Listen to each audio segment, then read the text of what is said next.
The battle is commemorated in more towns, villages, and buildings in the world, the English-speaking world, than any other battle. In fact, most other battles. Anyway, back to the Scots graves. Now, being Scottish, they could not content themselves with whacking the French infantry. They carried on regardless. And this is one of the most vivid pictures. This is a new, I acquired this relatively recently. And it is very evocative, it's very accurate, and it's also glass, it's very heavy. So can I put it on there? Can you still picture it? Yeah. They charged on, they forgot all their mates in the other regiments, and they just carried on and on and on. They eventually got to the French gun line and did a bit of slaughtering of gunners, which I'm sure they were prone to do. But it's accurate insofar as in the background, all you can see is smoke and flame. These muskets, the cannon, all fired black powder, which does nothing if not make smoke. If I could fire that musket in here, and don't worry, I can't, this room, you wouldn't see the person sitting next to you for gun smoke. Amazing amounts of smoke were generated. There's a shell going off, and that's about the right sort of size. On the hill. They're not firing any solid shot, because solid shot doesn't make good filming. And it's very difficult to show somebody's leg being blown off on film, that people getting a bit sniffy about it. So they tend to be shells and blow up a lot, which is one of the reasons why it's utter nonsense, that film. But this is very evocative. The colonel of that regiment, a man called Hamilton, was last seen charging at the French. He was wounded in both arms, so he couldn't rise. He had the reins in his teeth, and he was still charging the French. His body was never found, but that shows you a level of the dedication that these people were prepared to go to. They were whacked. The Scottish regiment was whacked. It played no further part in the day. Completely blown. If there were 6 squadrons attacked, there wasn't a squadron left by the time they got back to the British and Allied lines. Napoleon had the good sense to send lancers against them. Now, the British Army hadn't got any lancers. There were a few, they're called Uhlans in those days. There were a few Brunswick Uhlans in Wellington's army, but by and large, they didn't like lances. A lance is about a 9-foot web, so I can give you a good poke with a lance. And you can do whatever you like with your sword. Well, but you can't hurt me with it.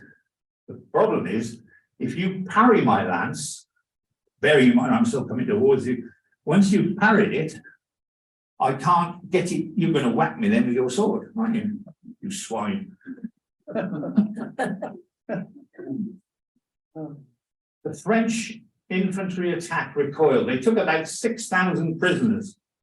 They were thoroughly demoralized. They left the field by and large. They reformed later, but they took no major part further on in the battle. The Alliance Corps, 16,000 men, well, at least 3/4 of them, were effectively neutralized. And now there was one of those periods where there's another sort of lull. The artillery kept on firing at the British, couldn't see, and the British gunners were forbidden to return counter-battery fire. So they did it all the same. Because if somebody's shooting at me and you've got a big gun, you're going to shoot back. It is reported that if, bear in mind, they're 600 yards apart, which is not very far, you could see the French loaded the gun. You could see a little puff of smoke as you put the firing mechanism into it, and then you could see a black dot. Now, if you could see a black dot, you were in serious trouble because you can't see them flying across you. But if they're coming straight at you, you can see them. And you've got about 3 seconds to make your peace with your maker. And this has been recorded by several people, and obviously they survived. And they had to stand there. And I don't know exactly what they were thinking, but it wasn't French and it wasn't pleasant. And in fact, what happened was he got his head blown off. Missile, you could see it all right, but you couldn't tell within a yard. Boom, bang, literally blew his head off. And you think, oh my God. And then you stop looking at the French artillery because it's not a good practice.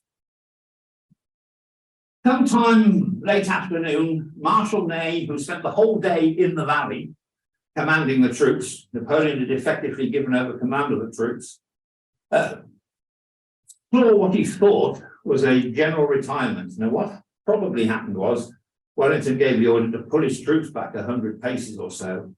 So they were a bit lower down on the brow of the hill. And of course, they saw this lady being carted off the field with 8 people. And that was going on a lot. So he saw an awful lot of people, and he thought they were going off the field. So he ordered one cavalry regiment to go and do a reconnaissance. And now it was the French's turn to get thoroughly confused. The regiment advanced. The regiment behind it thought, we're not missing out here, and they advanced. Then the 4 regiments on either side, 2 on either side, they advanced. For no orders, they just went. And before you could bat an eyelid, 5,000 French horsemen were charging down their side of the hill, across the valley, and up our side of the hill. And when they came over the brow of the hill, they were expecting to see a broken army running. There's one thing cavalry love. Brace yourself. There's one thing cavalry loves. Starting about chasing a defeated army. Go on, then argue with me. This is not a dragoon sword, they're straight. And it's not. This one isn't sharp. But you can guarantee that any soldier worth his salt would have sharpened that to a razor pitch. So that not only could he stab, but he could stunk. This is an old one. It should be wired around there. There should be wire, and there isn't. So you can handle it by all means. Try not to decapitate the person next to you. And don't test the sharpness of the point with your thumb. Just take my word for it, it's sharp. Instead of that, what did they find? Numbers vary, but somewhere between 28 and 32 squares of infantry. Now, of course, nothing is as it seems. So squares weren't squares, they were rectangles. Usually formed up 3 companies wide at the front and the back and 2 companies on the side. So they formed up in rectangles. But if you shout to a body of soldiers form a rectangle, they'll have to get a thesaurus to find out what a rectangle is, whereas square is a relatively easy concept. And over the brow of the hill they came to find these squares. Now, men are brave, and sometimes brave to the point of stupidity. Horses are not. So, as they came over, I'm going to put this, you have that. And then you hold on to that for me. Have yourself photographed. Got it? Yes. A horse will not charge. Now, that's a facsimile bayonet. This is a real one. This is a Napoleonic bayonet. Again, it hasn't been sharpened to a point. These are the blood channels, so when it goes in, you can get it back out again. They've all these edge weapons have blood channels. Otherwise, you've got to put your foot on the chest and pull it out. Be careful. If he picks up that sword, stab him. And the horse will not charge a hedge of bayonets. They just will not. Throughout the whole of the Napoleonic Wars, there are only 2 cases of cavalry defeating a square. And on both occasions, the infantry shot a horse dead. And when it fell into the ranks of the infantry and effectively blanketed the bayonets, and the horses, the cavalry behind, jumped over into the middle of the square, and the square dissolved in minutes. It was just gone. It was just a terrifying thought, because bear in mind, if you form a square, then the front of the square is facing at the enemy. But the rear of the square is facing away from the enemy. They have no idea what's going on. They just simply do not. And if the square is at an angle, the rectangle's at an angle, then the only people who can definitely see what's going on are the first few ranks at the point towards the French. So if the first you know what's going on is when a cannonball takes the guts out of the bloke next to you, it can be quite exciting, I imagine, because you will eventually see the horsemen go by and go, the cavalry are attacking. There's the thing. I should have told you that being killed in a Napoleonic battle, unless you were cavalry having literally a one-to-one fight, was luck. And if you think about it, they fired huge amounts of shot, but nobody was shot at. The body of men was shot at, but nobody was actually personally shot at. Wellington went through the whole day under fire and wasn't scratched. Marshal Ney on the French side went through the whole. I'm sorry, you're still stood there. Very decorative. Thank you very much. Thank you for rescuing And he wasn't shot. There is two documented cases where, in one case, a man was shot talking to another man, boom, hit by a musket ball. It went through this cheek, and he must have been saying something in which regard, as it went out that one. And that's all. It just went through. Another man was hit in the cheek, and he must have had his mouth shut because it smashed all his teeth and broke his lower jaw. Luck. Pure, unassuming luck. Unless you go around all day with your mouth open. Quite difficult to do. The battle was wearing on. Napoleon saw what was going on and knew it was wrong, but committed another 5,000 cavalrymen to the attack. So now we've got something of the order, because the first lot have already been shot up. We've got something of the order of 10,000 horsemen, lancers, dragoons, hussars, you name it, you've got it. Charging over the British Allied ridge, trying desperately to break the squares and failing so to do. The cavalry was eventually called off. It was utterly futile. But time was going on, and all this time we haven't mentioned Blucher and his Prussians. Now, Wellington was only fighting the battle because the Prussians had promised to support him. And all this nonsense about Napoleon later on saying, I got the British beaten until the Prussians interfered. Well, that was the whole idea. Wellington only fought the Battle of Waterloo because he knew the Prussians would eventually get there. He was getting desperate. By 5 o'clock in the afternoon, he was saying things like, bring me Knight or bring me Blucher. What he didn't know, what nobody knew at the time, was that Blucher had been having a very significant effect on the battle for several hours, because around about 2 o'clock, they debouched from a wood on the French extreme right. And then they were in the right rear of the French army. So Napoleon had to do something, and he sent a small corps of men to shore up his right flank. And a bit later on, he had to send the Young Guard, which is about 4,000 men of the Young Guard, to shore up. And gradually he was draining troops, which could you careful, don't stab him in the back. It's not pretty, unless you're Australian. It's just the way it was. The Prussians were having an effect, but not tangible. Eventually, Napoleon realized he'd got one more throw of the dice. He couldn't retreat. He could have retreated at any time. Militarily, that would have been the right thing to do, but politically, it would have been a disaster because his reign was a little shaky that second time round. So he committed his last reserve, the old guard, the Midland old guard. Now, these are quite literally old soldiers. Some of them may be as old as 45. They had to be in the guard. They were the elite. They had to be 6 foot tall. They wore one gold earring. I have to look around and see if any men are wearing earrings. I don't think our generation particularly wore earrings. But it's these young men who think it's very modern to wear an earring. The French old guard wore a gold earring. And very pragmatically, it was enough money to bury them. Obviously in peacetime, because in wartime, if they were killed, by the time they hit the ground, the earring would have gone. But in peacetime, that gold earring contained enough gold to bury them. They wore bearskin, so they were in effect something of the region of 7'3", or gave the impression of being 7'3" tall.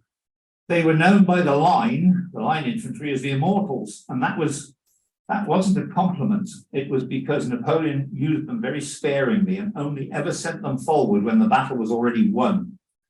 And they were just on a mopping up exercise, so they didn't tend to lose very many men.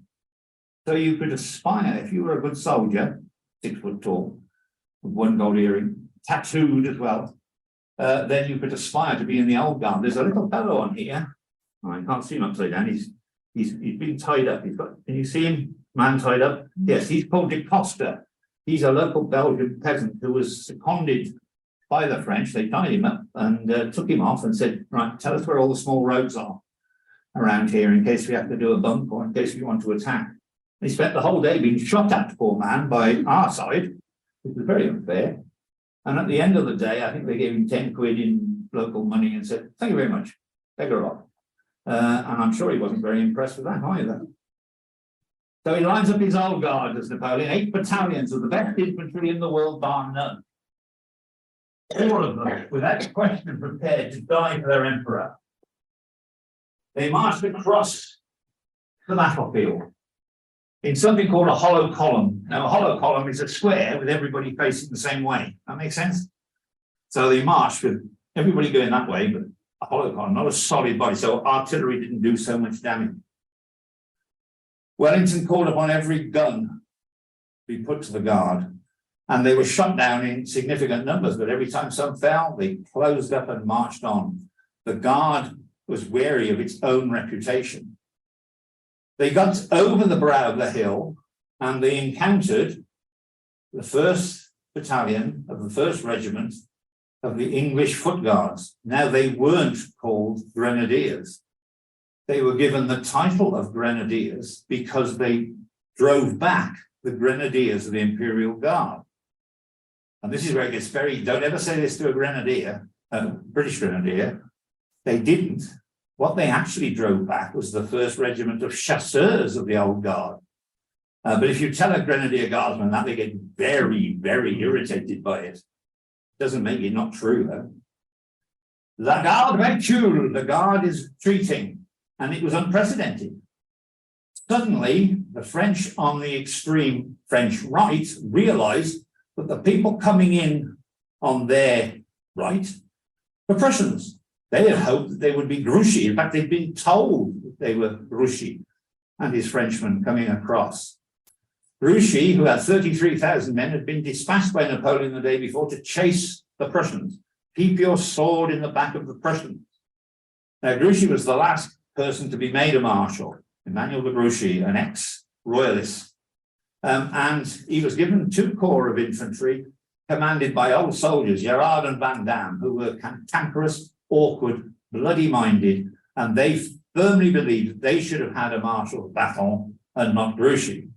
So they spent the whole advance grumbling and moaning and chuntering, presumably in French, and I'm not doing any chuntering in French, and generally causing real pain in the Frenchmen. And at some point, around about midday, they heard the sound of the guns at Waterloo. Now, it was a military axiom in those days that you marched on the sound of the gun. You marched to the sound of the guns. You would do more use on a battlefield that was going like that than you would wherever you were going. Come on, let's march to the sound of the guns. And Grouchy stood firm and said, no, the Emperor has ordered me to keep up with the Prussians, and that's exactly what I'm going to do. It is, of course, exactly what he didn't do, but nonetheless, he persevered. There's more to it than that. The one thing Napoleon did not like his marshals doing was anything independent. He did not, under any circumstances, want them to use their initiative. Because once he lost track of what they were doing, he couldn't control what they were doing, and they would do silly things like, the right thing. And he didn't like that at all. So Grouchy would either get a right tatering off Napoleon for doing the wrong thing, even though on this occasion it would have been right, or he'd get a real tatering off Napoleon for not doing the right thing and carry on doing what Napoleon told him to do in the first place. So he was blamed for Napoleon losing the battle. And then Marshal Ney was blamed for losing the battle, sending in the cavalry. The problem there is Ney was in the valley and couldn't see out of it. Napoleon was on the ridge and couldn't see into it. And because, you don't get some mobile phone to charge, it didn't work like that. So neither of them had a clear picture of what was going on. So they were both giving contradictory orders to one another. But once the Prussians had arrived in full glory, the French army, in the space of 10 minutes, collapsed into a total rabble and ran off. It's been a glorious sight. If I could see anything in the world, if I could go back in time, never mind proving whether Christ rose or not, I'd go back and watch the French Guard running off the field. It would be wonderful. Probably get shot. And the French literally abandoned their weapons. They said there was enough stuff left on the battlefield to fill every museum in the world. Amazing. They threw their backpacks, they threw their weapons. It was customary in those days to ask the winning side a measure of victory is how many guns did you capture of the enemy? So the officers would say to another officer, how many did you capture? And the answer was, all of them. What? All of them? All of them. We've captured all their guns. Oh. Now, Grouchy, to some extent, redeemed himself by carrying out a magnificent retreat and managed to get most of his corps back into France. But even so, the damage was done. I want to tell you a couple of anecdotes now that occurred during the battle. No, I don't. I'm going to go on to this one. The 1st Battalion of the 1st Regiment of the Old Guard, Grenadiers of the Old Guard, the elite of the elite, formed a square. And they drove off everybody who came anywhere near it, including Frenchmen. They wouldn't let anybody in. And they slowly fell back, slowly, until they were effectively surrounded by the Brits. This is said to be Lord Hill, Wellington's second in command. And he's shouting at these guardsmen, something to the effect of, brave guardsmen, you've done all that the honour of war demands, pack it in. And there's, I can't see him upside down, but there's a little man in a cocked hat. Can you see him? And he's yelling something.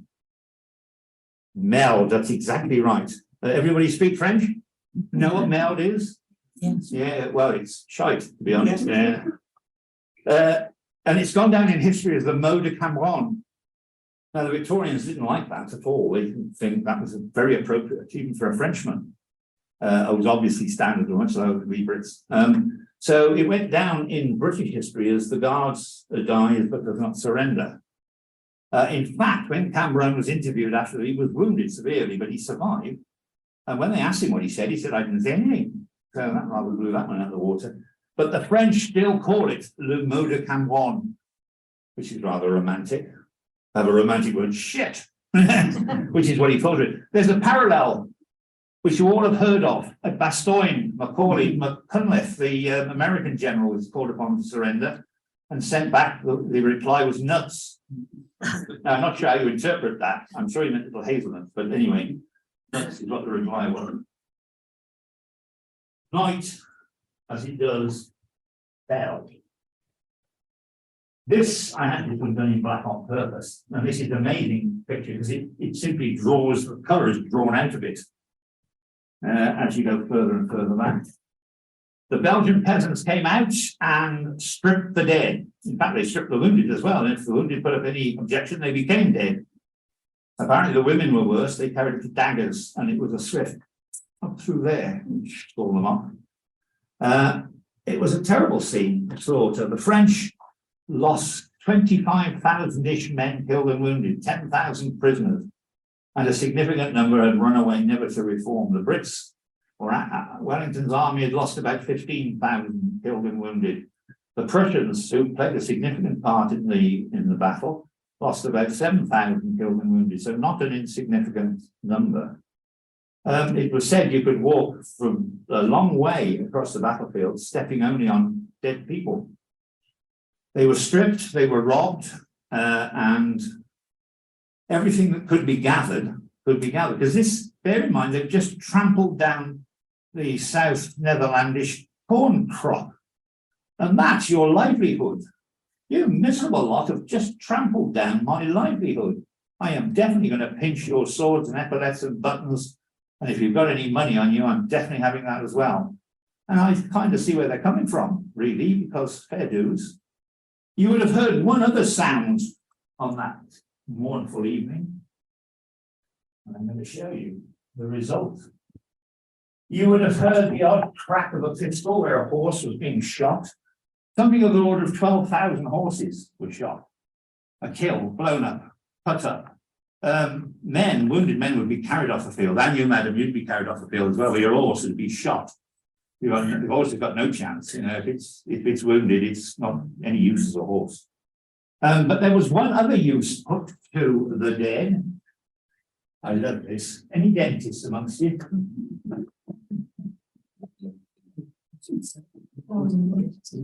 Bang, patter, bang, sap, sap, sap, bang, patter, bang, patter. If you've got the stomach for it, they knock the teeth out of the corpses. They knocked the teeth out. Now, rich people had dentures made of hippopotamus ivory. God alone knows where they got the hippopotamus. Well, I mean, I know they got it from the hippopotamus, but they weren't that common in Britain, you know. It's like, isn't Mrs. Beaton got a recipe for turbot, first catch your turbot. Well, this is first catch your hippopotamus. Poor people used wood as dentures, but rich people used hippopotamus ivory and real human teeth. And they look quite splendid, don't they? Because these men most of them are young men. So they've got a good set of gnashers, and people go around and bash them out.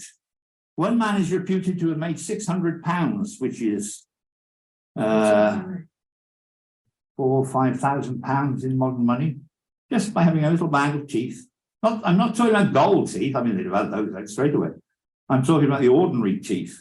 And for 40 years after the Battle of Waterloo, dentists were referring to these dentures as Waterloo teeth. That's rather good, isn't it? I think that's very splendid. I wanted to tell you the fate of Gunner Butterworth. Gunner Butterworth was a member of Mercer's battery, 5 guns and a howitzer, horse battery. And he was one of the first members of that battery to be killed. And Mercer wrote a book called The Journal of the Waterloo Campaign. And he only spends 3 or 4 pages on the actual battle because that's all he saw of it. And he describes the death of Gunner Butterworth, who was a real pickle, he says, and much loved by all the members of the battery. Butterworth was number 7 on the gun, and he was a loader. So he carried the powder or the musket. He wasn't a rammer or a sponger. He was a loader. And he just stepping back from the gun as they were about to fire it, and he tripped. And he threw his arms out, and his own gun blew both his arms off to the elbow. And he was found later on in a ditch, bled to death. Life was like that, and just horrible.